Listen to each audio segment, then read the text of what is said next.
Hi guys! Welcome to my channel. My name is ReadingBear and I hope you are ready for some more stories. And today, we'll take a look at some new legal advice content. If you enjoyed my content, please don't forget to subscribe to my channel and post some bear emojis in the comment.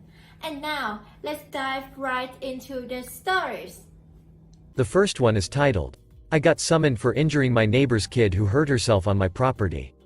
California. I was served with a paper to be summoned in small claims court and I am being sued by my neighbor for $10,000 in damages.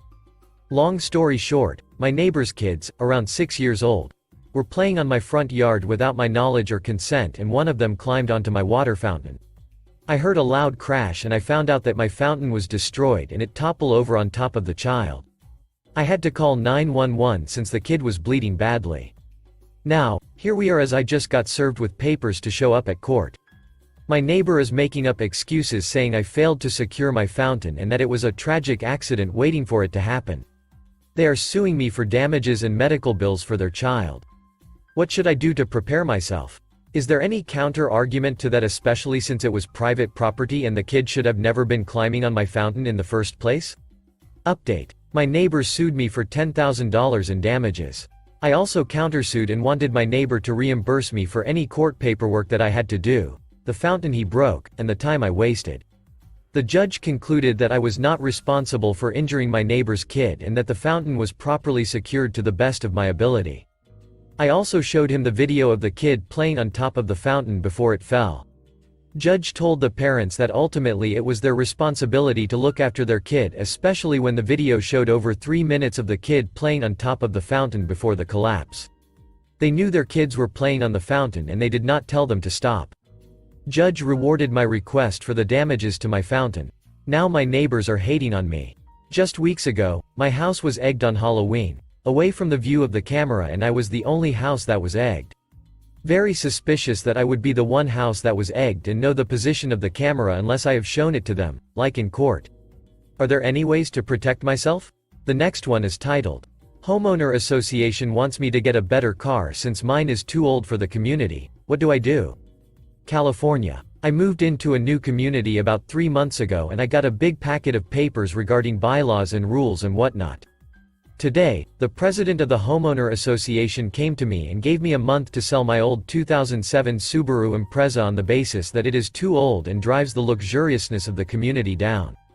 I asked why and he told me that the community is trying to upscale themselves so it looks better for prospective owners/renters. There is no mention of the car issue on the packet I got. After a month, I will be fined $500 a month until I get a new car that looks better. What do? Update. So a month is up and the president came back to collect the dues since my car is still outside. I've told him that I have spoken to my landlord, I'm renting, and said that I will be moving to another community by the end of the week and that I will not be paying any fines or dues for the month. The landlord understood and I won't be imposed any additional fines or anything for early termination. Only downside is that I have to pay to move, but that is negligible to how many fees I have to pay on a bullshit car problem from the Homeowner Association. No lawyer was consulted and I didn't waste too much time on the issue. Good enough for me, I guess. The next one is titled, Homeowner Association wants camper removed. Neighbor on Homeowner Association board has won. Can I delay action until his is removed? South Carolina. Someone complained about my camper in the backyard. Covenant clearly states no campers, no argument from me, it was previously overlooked. Nothing about it being covered or usage, just flat out no campers/trailers/heavy equip on the property, regardless of visibility. Listed under nuisances. However, a member of the board has had the same sized camper plus boat, also not allowed, on his property prior to me moving in. I wish to be compliant but raise the obvious question, am I being singled out, and is it reasonable to delay moving the camper until neighbor, board member removes his? I wish to be rational and reasonable, but not individually burdened. Have no idea what the reach of enforcement is on homeowner associations, so that may answer my question as well. Any thoughts? Update. Camper is sold. Homeowner association president, my immediate neighbor, notified. We now have others on our very small street who still have campers, boats, and even cars, parked in their backyard. These appear to be of no concern to the homeowner association president and my best bet is they will stay. I'm not looking to punish my other neighbors, in fact we all get along great. But with the overwhelming sense of being singled out, burdened and forced to sell my belongings or incur storage costs, I would find it reasonable to ensure continuity and compliance with rest of the neighborhood. Otherwise yeah, just me. Do I become that neighbor that keeps writing letters to the homeowner association, or can I ensure the others are being equally notified? I can drop it too. The last one is titled, Best Friends Homeowner Association President claims that I have an obligation to open the door if he knocks, because homeowner association guidelines say so. Is he as crazy as I think? Is his behavior as alarming as I think? Question is in the title. Convoluted details. My best friend is selectively mute, we have never known why. This has no bearing on this story other than to elucidate one reason why I am so meddling. Reasons 2 and 3 being that I frequently house sit for weeks at a time while she is traveling for work and she is quite the doormat. She has lived in her home for 9 years. The head of my friend's homeowner association is always entering her house. He has a key and lets himself in for various reasons, both when my friend is home and when she is not. While his premise is that he needs to inspect houses to make sure they are up to par on some code he's unwilling to disclose to me, he also claims he does not enter the home when my friend is not there and that he only uses the key to enter properties if the inhabitants are not home and there is an emergency. He seems to have been doing this with no blowback on the part of my friend for so long that he feels it's his right as the king.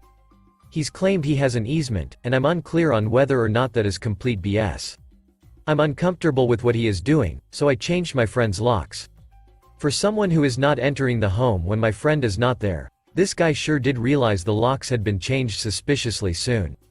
About an hour after my friend normally leaves for work, he left a cure or quit note on the door that I intercepted because I was house sitting and my friend was out of town. Again, he is just the homeowner association president, not her landlord or anything. The next day he came to the door while I was sitting in the living room and again attempted to enter using that key for the old locks. I legitimately watched him do this, and when it didn't work he knocked aggressively and peered through the window. Seeing me sitting in the living room watching him try to enter the home, he said, "I know you're in there." I replied through the door, "I know I'm in here." He then restated that he has a God-given right to enter the domicile and would be contacting the cops as well as the homeowner association's lawyers and to expect a fine, and that I am no longer welcomed on my friend's property. A few days later, when my friend returned from her trip, the guy went back to her house and reinstalled the old door locks, presumably after plucking them from the garbage. Please tell me this guy is committing a crime and that his behavior needs to be put to a stop. I'm worried this guy is up to no good and cannot guard my best friend every minute of every day, but because I was sexually abused by the man of my household growing up, I don't know if I'm making this whole thing out to be something that it isn't. Edit. With how I said in the first post about him using various pretexts to enter the home, I meant he mostly thinks, or at least wants us to think he thinks, my friend's 23-month-old mixed breed boxer is going to turn into a vicious bulldog. When he says he is there for the dog, he calls it a temperament check, or something. Sometimes, via a program through her work, my friend takes in homeless people for short stints, and I think this homeowner association guy doesn't like that. There is nothing in the covenant against guests, whether they have a home or not. Does anyone know if the president can actually ban me from the property? Thanks to Impact Winter, this is now in the comments, but in case it gets buried, the covenant states, the association and any other person authorized by the homeowner association shall have the right of access over and through any lot for the purpose of exercising and discharging their respective powers and responsibilities, including without limitation to make inspections, correct any condition originating in a lot or in the common area threatening another lot or the common area, correct drainage, perform installations or upkeep of utilities, landscaping or other improvements located on the property for which the association is responsible upkeep, or correct any condition which violate the association documents. The association and its appointees may enter any area of any lot, including any building, in order to utilize or provide for the upkeep of the areas subject to easements granted in this article to the association. Partial update. Thank you everyone. I'll make a new post when this all concludes. I just wanted to explain that I am no longer approaching this passively and was only so passive initially because I did not know if I was in the right or if I was overstepping my boundaries. I thought the responses here would be for me to mind my own business, and that I was maybe projecting my bad experiences onto this situation. I spent all night and all morning trying to figure out where to start with correcting this, as the consensus seems to be that this guy's behavior is unacceptable but potentially legal, and I felt very defeated after seeing the actual clause in the covenant. I had to put in work to figure out who else is even on the homeowner association's board of directors, and while I was haranguing my best friend's neighbors, I discovered one who was a former board member and active with the Neighborhood Watch program. He believes, as others have stated, that the homeowner association cannot possibly know this is happening. He walked me to see an elderly woman who is still on the board. It took about 19 minutes to get her to understand that the president doesn't just enter the home periodically and that he also enters the home when my friend isn't there. She wouldn't agree that him discovering the locks had been changed immediately after the fact was evidence of something sinister, and obviously thought that I, an occasional guest to the household and raising this issue without my friend present, I really didn't want to confuse anyone with why I was doing all of the talking, was simply mistaken. At some point in this conversation, it dawned on me that this woman, as with all people of her delicate age, thinks that my friend is essentially deaf, dumb, and in need of extra care. It is a generational issue, honestly, and I'm so used to seeing it in action that I forgot it exists. The lady did say the president has absolutely no authority to enter the household in the manner that I claim, and also that he on his own cannot ban me from my friend's property. But it occurs to me that she probably thinks whatever the president is doing is in the slow woman's interest, and that the president is just doing his duty. She made a note on her calendar and claims the issue will be addressed at the next board meeting, which takes place next week and can only be attended by residents. So I'm moving into my friend's house. The helpful neighbor that came with me is convinced that I need to get some mail in my name at my new home ASAP, and went to get a stamp. He assures me that the rest of the board is not old, crazy, or stupid. We are all unhappy with the non-immediate resolution to this problem, so I still called the non-emergency police line. I'm waiting for a call back, but I'm a little concerned that not being an actual resident, yet, and my friend's likely lack of an ability to contribute to the conversation, is going to make all of this difficult to resolve. Whatever the case, I have changed the locks again, and my best friend and her little brother have been running around the house with the cardboard tube from the bounty roll and a flashlight trying to find hidden cameras in her bathroom.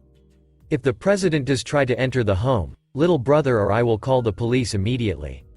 The house will not be left unattended for any period of time in the foreseeable future. Update. A few days ago I submitted a post about my passive best friend's creepy homeowner association president entering her home excessively. I spoke with another board member who said she would raise the issue at the next meeting and that I would have to be a resident if I wanted to attend. I decided I would move into my friend's house, and in the meantime I called the police non-emergency line. In the time since then, I did learn that the president does not make frequent visits to other residences, and the homeowner association was not aware of his behavior. Well, I don't know exactly what happened, but the homeowner association convened today, didn't mention it to me or my friend, instead of their normal Wednesday meeting. I assume the police followed up with the board. I was called by a board member who stated that the president was acting within his power, as detailed in the covenant my friend agreed to upon purchase of the house, but that he was abusing it by coming so often and changing the locks. She wouldn't comment on what motivation he had for doing so, and he will not be removed from his position, but another board member will conduct any necessary home visits in the future, and visits will be limited to once a month. From what she has said, I think we probably can't go after the president for all the times he entered the home in the past. She then went on to tell me that the homeowner association has a social media etiquette policy. Maybe the homeowner association got wind of my posts to Reddit. I told her I didn't live there, didn't move yet, and hung up. Thanks for listening.